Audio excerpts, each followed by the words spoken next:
Inilah rahasia dari Imam Ash-Shibli yang memiliki nama Syekh Abu Bakar ibn Dulaf ibn Jahdar. Ia dikenal sebagai ulama sufi yang menghabiskan banyak waktunya untuk menimba ilmu dan berguru kepada banyak ulama di zamannya. Dengan ketaatan yang tinggi dalam hal ibadah, nyatanya tidak menjadi jaminan bahwa seseorang bisa diampuni dosanya. Seperti kisah Imam Ash-Shibli, kebaikan yang remeh pun bisa menjadi penolongnya. Imam Ash-Shibli dikenal juga dengan keistiqomahannya dalam beribadah dan salat serta puasa.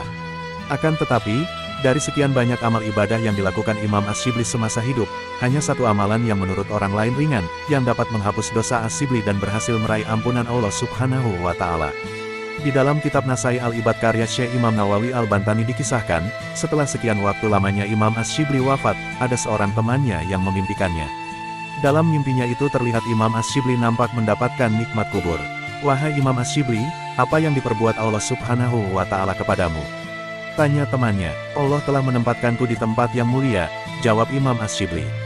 "Tolong beritahu aku amal apa yang engkau perbuat sehingga mendapatkan kemuliaan itu," pinta temannya. Imam Ash-Shibli pun bercerita bahwa dirinya pernah ditanya Allah Subhanahu wa Ta'ala tentang amal yang membuat ampunan datang kepadanya. Imam Ash-Shibli menjawab kalau dirinya telah melakukan amal baik dan ikhlas dalam beribadah. Akan tetapi, jawaban itu disangkal oleh Allah Subhanahu wa Ta'ala. Imam Ash-Shibli pun langsung menjawab amal lainnya. "Mungkin karena ibadah hajiku, puasaku, dan salatku," kata Imam Ash-Shibli. Namun, lagi-lagi penyataan itu ditolak oleh Allah Subhanahu wa Ta'ala. Imam Ash-Shibli lantas mencoba mengingat-ingat amal baiknya lagi semasa hidupnya. "Atau mungkin karena kelandenganku dalam mencari ilmu," tebaknya.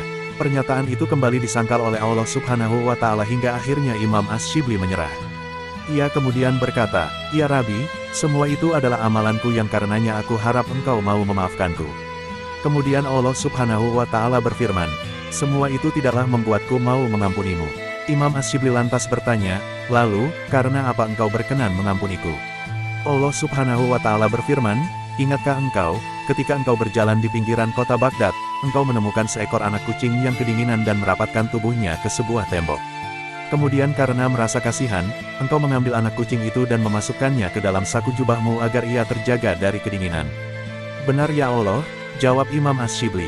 Allah Subhanahu wa Ta'ala berfirman, "Karena rasa kasihmu pada anak kucing itulah aku berkenan mengampunimu." Imam Ash-Shibli bersyukur telah mendapatkan ampunan Allah Subhanahu wa Ta'ala. Ia sendiri tak menyangka jika amal menolong kucing itulah yang mengantarkannya mendapatkan kemuliaan dari Allah Subhanahu wa Ta'ala.